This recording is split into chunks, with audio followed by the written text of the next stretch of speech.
어디 부분이 가장 첨예하게 대립되는 부분인가? 그렇지. 예. 네. 그렇죠. 너무 흥미진진합니다. 예. 아, 리액션 좋아졌는데. 그러면 도대체 어디에서? 뭐가 짜잔. 그렇지. 뭐가 나눠졌냐면 아유, 언어가 요즘의 언어 쓰네. 우리는 분노 조절을 쓰는데 이렇게 얘기를 할 수 있겠어요? 너무 막 대충 얘기했나 줄여서?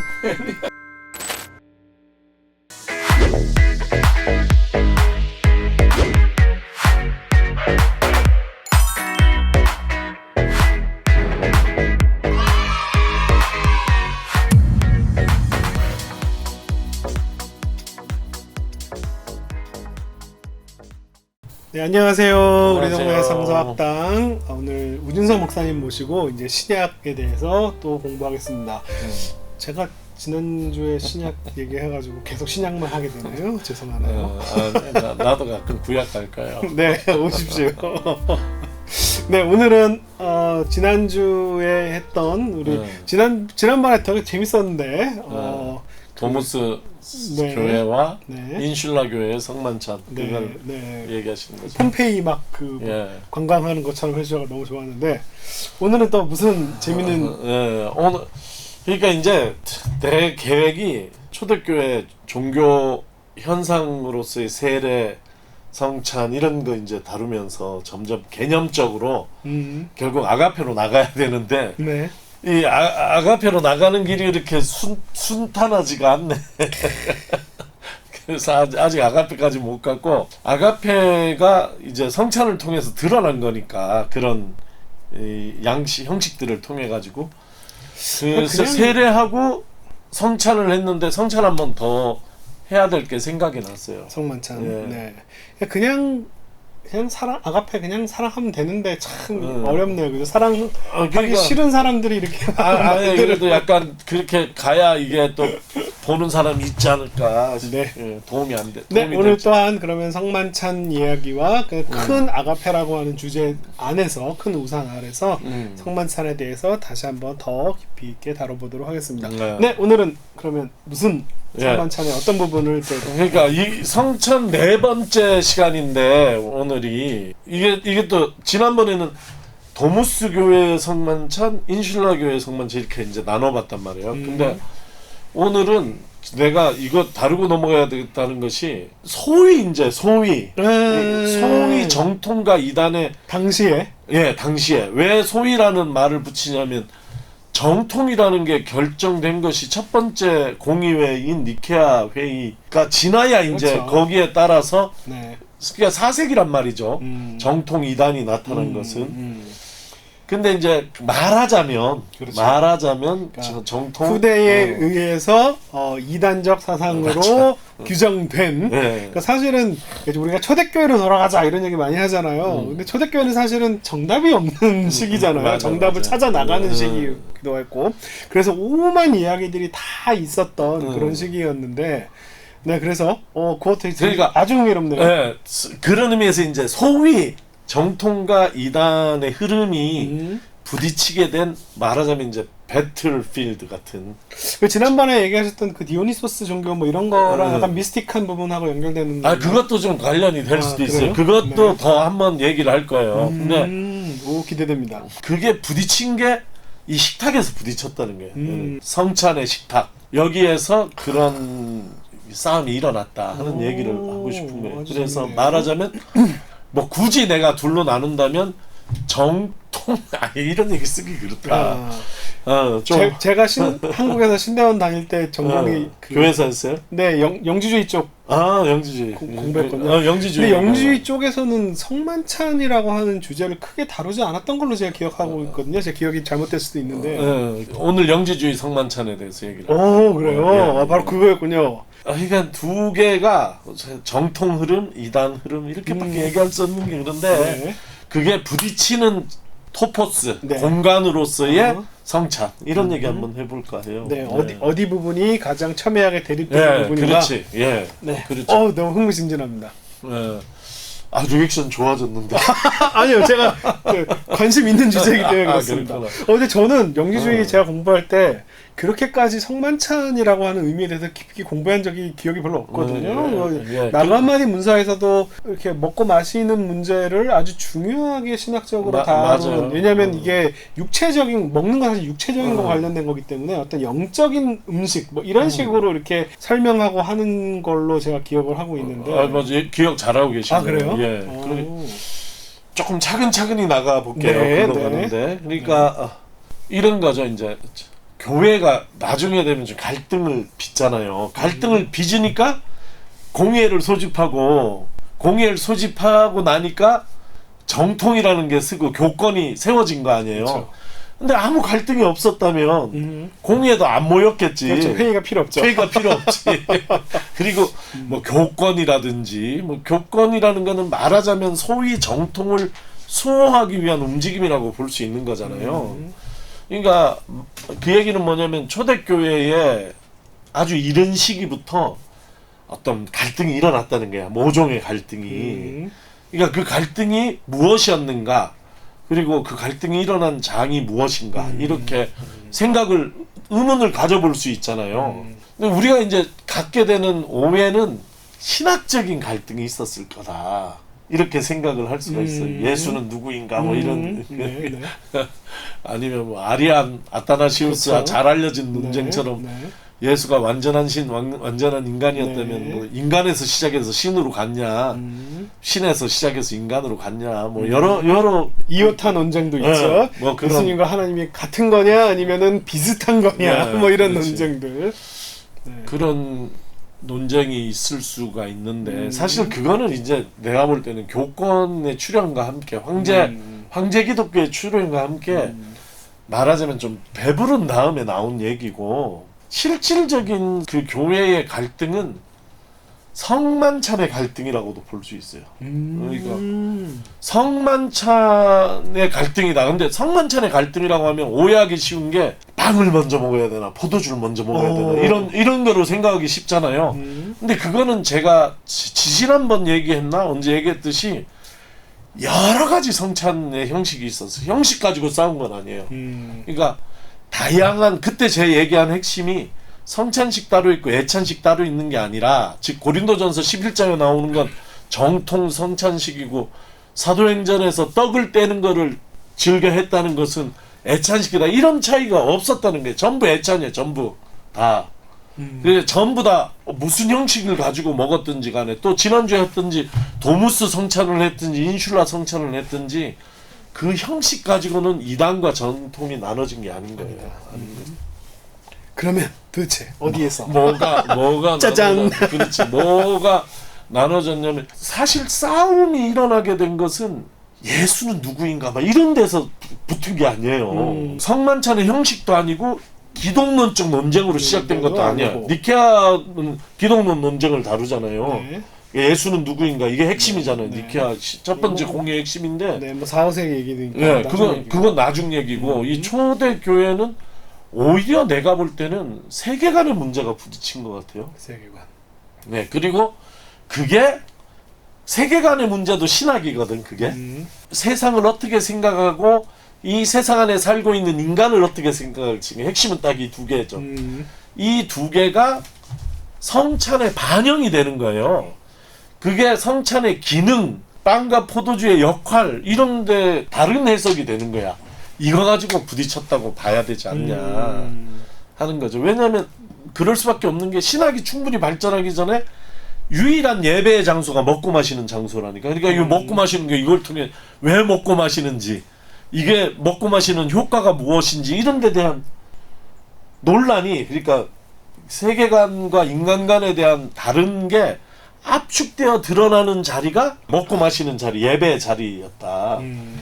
이런 거죠. 성찬의 자리, 그런 것도 너무 정형화된 성찬식이 있었다는 듯이 들리기 때문에 좀 그런데, 이게 먹고 마시는 자리면서 동시에 예배 자리잖아요. 거기에 그게 나타났다, 이렇게 봐야지 되는 거죠. 그러니까 먼저 우리의 어떤 행위들이 먼저 있었고, 거기에 대한 신학화 작업들이 나중에 이제 나타났다. 예, 그러죠. 행위들이 있는 거죠. 근데 여기에 어떤 신학을 집어넣을까에 예수가 누구인가, 이거는 2차적인 문제, 그거는 나중에 나타났고, 1차적으로는 세계관적인 대결이 있었던 거예요. 내가 이게 얘기를 좀 다른 식으로 풀어봐요.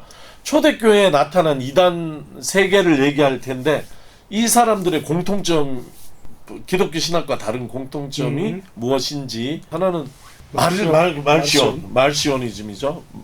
두 번째가 도세티즘, 가연설. 세 번째가 나스티시즘. 네, 영지주의. 발음은 진짜 많아. 이게 그노스틱. 네. 우린 나스틱이라고 하는데 1번이 말시온, 마르키온이라고도 하죠. 이것도 네. 마르키온. 이거는 이거 그다음에 가연설, 그다음에 영지주의. 이게 상당히 겹치는 부분도 있고 교집합도 있는데 이들의 공통점이 하나가 있어요. 그게 혹시 뭔지 딱 아주 뭐 가장 기본적인 거는 이 세상의 그렇죠. 육체적인 것들, 물질적인 세계. 것은 안 좋은 악하게 것이고 보는 나쁜 거죠. 것이고 모자란 것들이고, 저 이데아 세계에 있는 것들이 이제 진짜고 아름답고 네. 본질적인 것이고 뭐 이런 거 아닌가요? 맞아. 1번은 맞고 2번이 이제 그 뿌리가 되는 플라토니즘, 그렇죠. 플라톤 사상을 얘기를 한 건데 이게 다 어떤 면에서 그 당시에 너무나 지식인들 사이에서 보편화되어 있는 플라톤 세계관이 그대로 들어온 거죠. 근데 플라톤 세계관에서는 세상을 악하다고 얘기하진 않아요. 물질 세계와 이데아의 세계를 나눠서 물질 세계가 열등하다고 얘기를 하죠.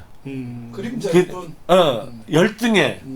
저 영적인 세계는 진짜 신이 만든 세계, 신의 세계, 초월의 세계라면 이 세상 물질 세계는 신이 만든 1번 신, 첫 번째 진짜 신이 만든 게 아니라 데미우르고스, 모자란 신이 약간 세상의 메이커, 크리에이터 따로 있다는 거잖아요. 창조주가 따로 있다는 거야. 이 창조주하고 이 영적인 신이 하나가 아니라 창조주 따로 물질 세계 만든 2번 신, 열등한 신 따로 이렇게 나누는 거잖아요. 그 논리는 완전한 신이 불완전한 세계를 창조했을 리가 없다라고 하는 거죠. 그죠. 결국 그게 신정론에 대한 구약의 욥이 묻고 있는 이런 신정론에 대한 하나의 대답인 거잖아요. 얘기가 신화로 신화적으로 대답을 하는 거야. 세상에 왜 이렇게 억울한 일이 그 정의가 사라졌냐? 하나님이야 만든 게 아니라 이게 조금 떨어진 데미우르고스가 만들어서 하급신이 만들었다 하는 게 신플라톤주의의 대답이잖아요. 이게 그러니까 여기에 이제 조금 더 나가 여기서 이제 그냥 그걸 그대로 받아들인 것이 아니라 이게 종교화될 때는 조금 더 나가서 이 세상은 악한 신이 만들었다. 혹은 이 세상은 악하다. 이렇게 가는 거죠. 그게 이 세계에 드러나는 공통점이죠.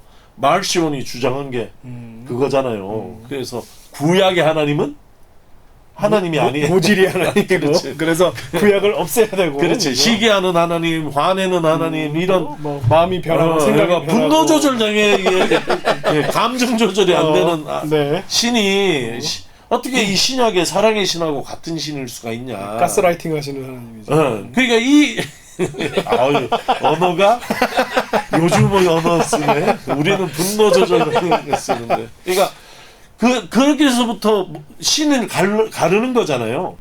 이 하나님이 세상을 창조한 게 아니라 구약의 하나님이 세상을 창조했기 때문에 이게 플라톤 얘기하고 같은 얘기잖아요. 모나드, 진짜 신은 영적인 신은 모나드, 창조주, 세상 만든 건 데미우르고스 이렇게 얘기한다면 이거는 구약의 하나님 데미우르고스에 해당하는데 심지어 좀 악해. 분노 조절 장애가 있어. 가스라이팅이네.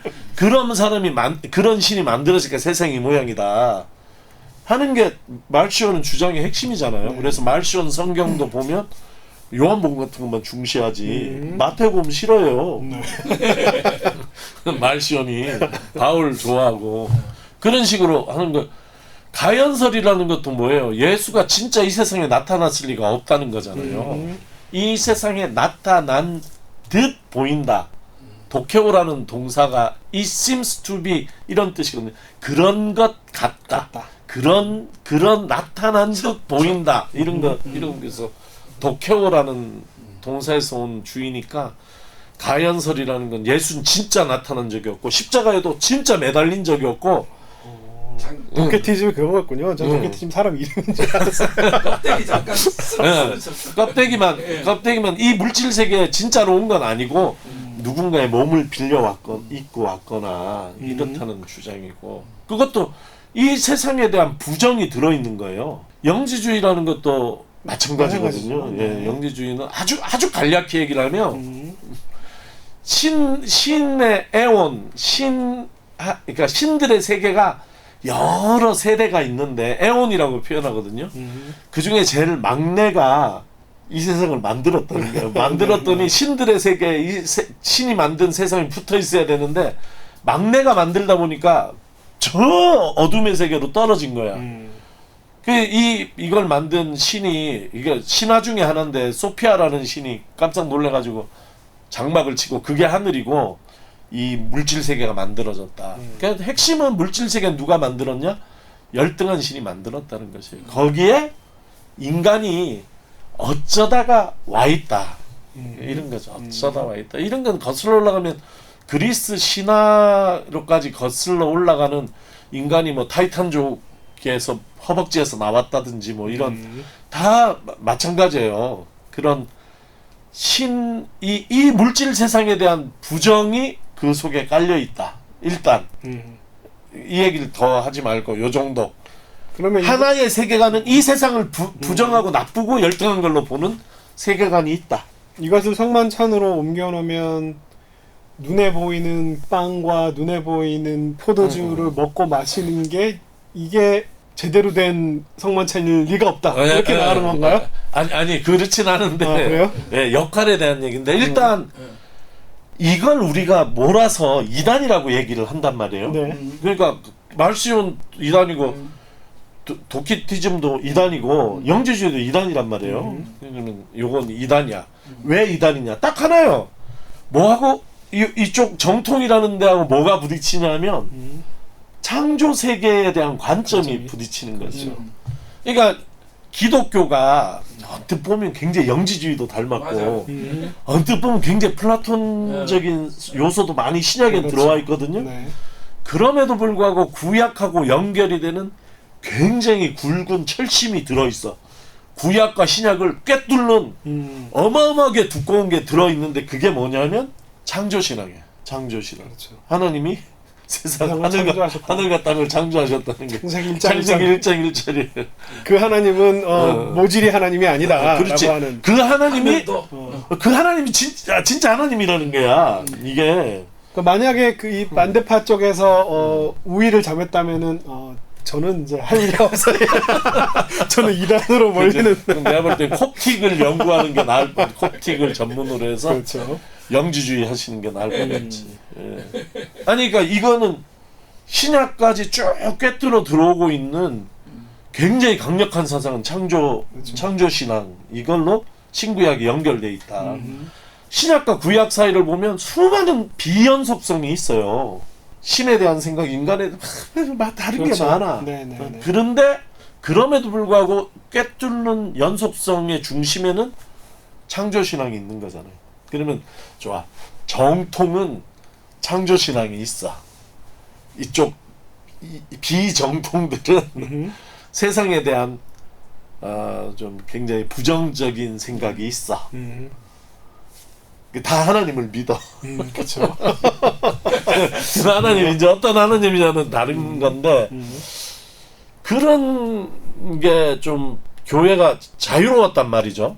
교회 안에 말하자면 도세치즘 교회도 있고 말시온 교회도 있고 나스티즘 교회도 있는 거예요. 그렇죠. 그럼 뭐 교회라는 게 지금처럼 무슨 간판 달고 하는 게 아니잖아요. 자기들 모이면 교회지. 이렇게 모였어. 근데 다 성찬식을 하는 거야. 다 하는데 하긴 하는데 다 하는 거죠. 그랬을 때 이 차이가 거기에 대한 의미 부여는 완전히 완전 다를 수 있겠네요. 다를 수 있는 거죠. 그래서 이게 두 개가 공통적인 건 뭐냐면 신의 세계, 그 트랜센던스라고 얘기를 하고 초월의 세계와 임머넌스, 우리가 살아가는 현실 세계, 이 사이는 인간이 넘을 수 없는 갭이 있다는 데는 동의를 해요. 그러니까 신의 세계와 인간의 세계가 엄청난 간극이 초월과 현실 사이에 있다. 이걸 어떻게 넘냐가 문제잖아요. 그게 질문이야. 그러니까 성찬식의 기능이 완전 초대교회에선 떡을 떼고 예수 이야기를 하는 거지만 그 다음에 이게 어떤 기능을 하느냐, 이게 무슨 효용이 좀 있어야 될 거 아니에요. 이걸 먹음으로써 그치. 뭐 배불렀다 이거를 넘어서야 될 거 아니야. 먹고 마시면 살찐다. 그 이상의 의미가. 그렇지. 그러니까 이걸 먹고 예수를 기억하라 이런 차원의 이런 단계의 종교적인 발전이 있었던 단계를 넘어서서 한 2세기 정도 가면 여기 이제 좀 신비감이 더해져야 되잖아요. 이게. 엄청난 의미 부여를 할 수 있는 거죠. 그죠, 여기에. 약효가 있는 거지. 그러니까 일상을 신비화하는 거잖아요. 사실은. 그렇지. 그죠? 예, 좋은 표현이에요. 그런데 일상의 신비화가 일어나는 방식이 두 가지가 있는 거죠. 그게 큰 차이가 있는 건데, 하나는 이 지금 있는 빵과 포도주가 우리 사는 이 땅과 하늘을 연결해 준다는 데는 다 동의를 해. 어떤 식으로 연결하냐는 거야. 내가 아주 얘기를 짧게 하는 거야 지금. 어떤 식으로 연결하냐. 그러면 이단 입장에서는, 이단이라고 얘기를 아까 얘기한 그 세 파의 입장에서는 이 땅은 이게 우리가 있으면 안 되는 데야. 우리는 하나님의 씨앗을 가지고 있는 하늘의 자녀들인데 어쩌다가 여기에 와 있는 거야. 여기에. 영지주 입장에서 보면 이걸 알고 있는 사람도 잘 없어. 이걸 아는 게 영지야. 우리의 목적은 빨리 하늘로 돌아가야 돼. 내 영혼이, 그렇죠. 원래 저기 내 영혼이 내 본향으로 돌아가야지 되는 거야. 껍데기를 벗어버리고. 그렇지. 여긴 다 껍데기야. 이건 이 세상은 다 쓸모없는 거야. 의미 없는 거야. 진짜 의미 있는 거는 나의 영혼인데 이 영혼이 어쩌다 보니까 여기 살고 있는 거예요. 그러면 성만찬을 통해서 추구해야 되는 것은 이걸 먹고 올라가야 돼. 그렇죠. 그게 다른 점이에요. 아주 얘기하면. 근데 이제 그 가스페로브 필립이라는 필립 복음서죠. 빌립 복음서. 가스페로브 필립을 제가 연구를 하고 거기 성만찬 얘기가 나와요. 거기 나오는데 재밌는 거는 거기 기독교는 세크라멘트가 성예가 두 개밖에 없어요. 하나는 세례, 입문, 입교식으로서의 세례. 두 번째는 구원의 예식으로서의 성찬. 이렇게 두 개가 딱 있는데 여긴 5가지야. 5가지인데 최고 높은 단계를 뭐라고 얘기하냐면 성찬이 아니야. 성찬은 3번째쯤 돼. 3번째쯤 되고 1단계, 2단계, 3단계, 4단계, 5단계를 통해서 구원을 받는데 그 5단계를 히에로스 가무스라고 얘기해요. 히에로스 가무스는 성스러운 결혼, 성스러운 연합, 이렇게 볼 수 있는 히에로스 가무스, 히에로스 영적 결혼식이 최종 단계군요. 최종 단계. 그게 뭔지 몰라. 그게 뭔지. 그래서 이게 다빈치 코드라는 그 한때 유행했던 책 후반부에 보면 히에로스 가무스가 나와요. 거기 보면 많은 경우에 이게 이제 약간 섹스를 암시하는 것이 아니냐.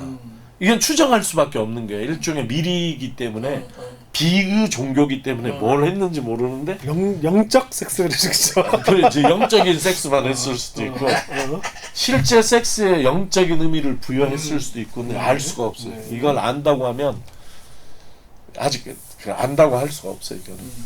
이거는 그런 단계인데 그 중간 단계에 성찬이 있는 거예요. 이 성찬의 기능은 뭐냐면 이 히에로스 가무스가 일어나는 여기에서 히에로스 가무스란 예식을 통해서 우리 영혼이 하늘로 올라가는 거거든. 이걸 통해서 우리가 이 땅에 있지만 이 땅의 껍데기를 벗고 해방되는 것이에요.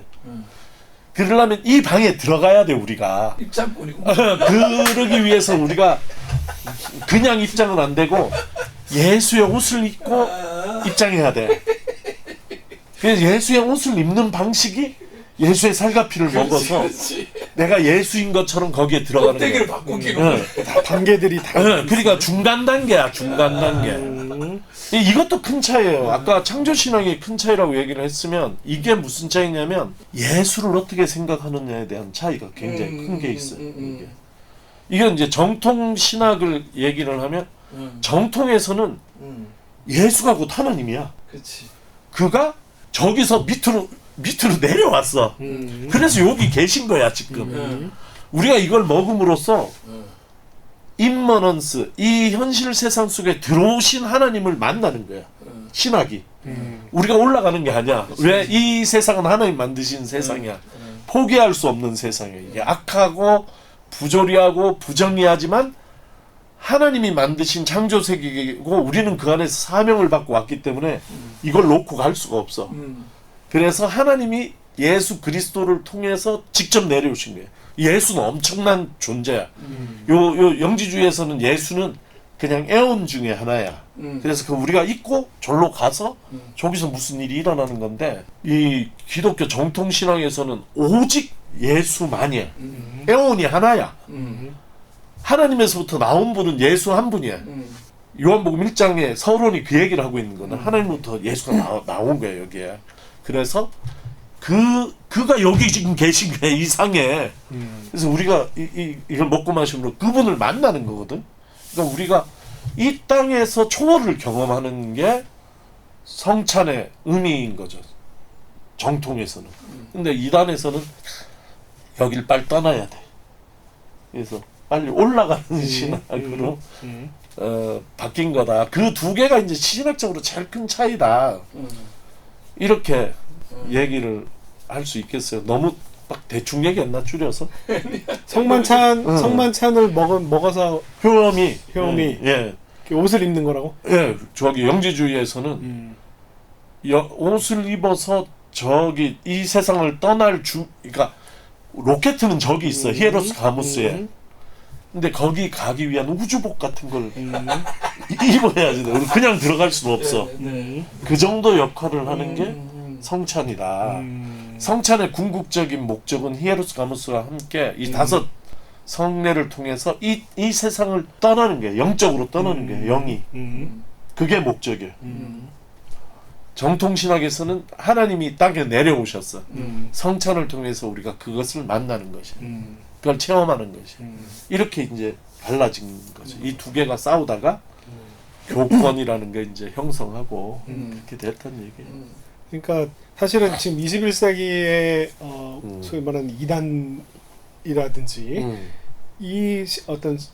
이 구도가 사실은 상당히 비슷하거든요. 그죠? 네, 유사성이 있죠. 굉장히 수직적인 것들을 강조하고 단계들을 강조하고 맞아. 이게 신비주의 전통 아주 오랜 신비주의 전통이 거의 유사하게 돌아가는 것 같은데 맞아요. 그때는 이 세상을 떠나고 탈피하고 육적인 것은 나쁘고 영적인 것을 맞아요. 좋아하고 뭐 이런 것들이 그때부터 온 거예요. 그때부터. 네, 굉장히 비슷한 어떤 형태들을 취하고 있다고. 그래서 생각이 들어요. 수평은 안 중요해요. 이쪽 그러니까요. 세계관에서는. 그러니까요. 그 실수로 만들어진 네. 거거든. 그러니까 저는 계속 얘기하지만 예수님이 수직적인 것들을 강조하는 종교에서 수평을 강조하는 식으로 방향을 틀어 놓으셨는데 정말 오만 이상한 오만 현란한 신학적인 용어와 개념들을 다 통틀어서 다시 이 수평적인 걸 다시 수직으로 바꿔놓은 게 어떤 면에서는 이단의 그 방향성인 것 같기도 하고 그다음에 또한 정통들도 사실은 그 경향성들을 계속 가지고 있는 것 같아요. 그러니까 성만찬을 우리가 오늘날에 적용을 해보면 이 성만찬을 통해서 우리 영혼이 구원을 받았다. 이런 식으로 생각하는 건 상당히 이단적인 생각이란 말인 거죠. 이게. 그러니까 여기 이 성만찬을 통해서 내가 하나님을 체험하고 세임 얻고 하나님의 임재를 경험하고 나가서 우리 주어진 삶을 산다든지 이런 수평적인 게 들어오는 게 정통신학이라는 얘기예요. 그러니까 그리스도에 참여한다라고 하는 표현이 우리는 성만찬을 통해서 그리스도가 마치 내 몸 안으로 들어와서 내가 뭔가 신비롭게 변한다거나 이제 이런 식으로 생각하면 이게 이제 굉장히 영지주의스럽고 이단스럽게 생각한다는 거잖아요. 그죠? 네. 그러니까 그리스도가 십자가에 우리를 사랑하시는 그 사랑으로 십자가의 죽으심에 우리가 동참함으로써 우리 타인들을 우리 주변에 있는 사람들을 위해서 우리가 예수 그리스도의 사랑처럼 우리가 함께 그 죽음에 참여하는 그런 참여한다. 의미로서 성만찬인데 그것을 우리는 이걸 먹고 우리가 다시 우리가 살고 그죠? 내가 살고 다른 사람 모르겠고 그죠? 이런 것들이 이제 어떤 면에서는 그 오랜 이단의 어떤 흐름들에 맞닿아 있는 이야기다. 네. 제가 그 한국에 왔을 때 예전에 몇 년 전에 왔을 때 굉장히 아가서의 사람들이 되게 꽂혀 있는 아가서를 거예요. 알레고리로 해석하는. 네, 그러면서 그걸 바로 그리스도와의 신비로운 연합이라고 하는 식으로 아가서를 해석을 하고 그걸 막 굉장히 의미를 부여하는 그게 히에로스 거야. 가무스의 그러니까요. 그 텍스트로 이해. 예, 그래서 이 사람들이 왜 이렇게 아가서를 좋아하지? 다빈치 코드 영향. 그래서 제가 초반 그렇게 해석할 수 있는 문서가 아닌데라는 생각이 들으면서 아가서를 저도 그때 그 연구를 했었는데 그게 딱 그 관점이 지금까지도 아주 면면이 살아 있다는 생각이 드네요. 예.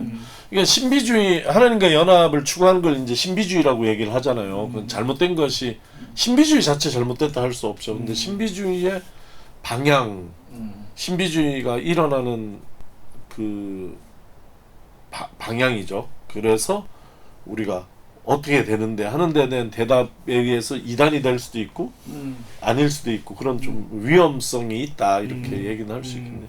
분별이 필요하다 이런 얘기는 할 수 있겠어요.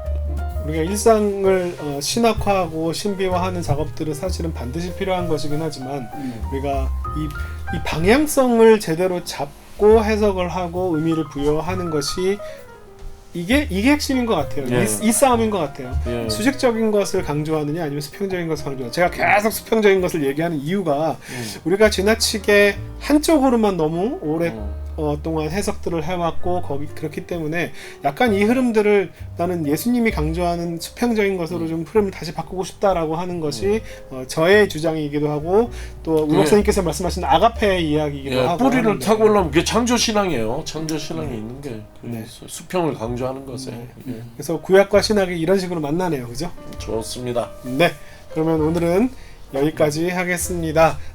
나눈 이야기들은 여러 가지 신학적 입장, 성경 해석들의 하나의 입장들이지만 이런 거를 통해서 여러분에게 또 여러분의 신앙생활에 많은 인사이트가 되고 방향성을 잡아주는데 도움이 되기를 바라는 마음입니다.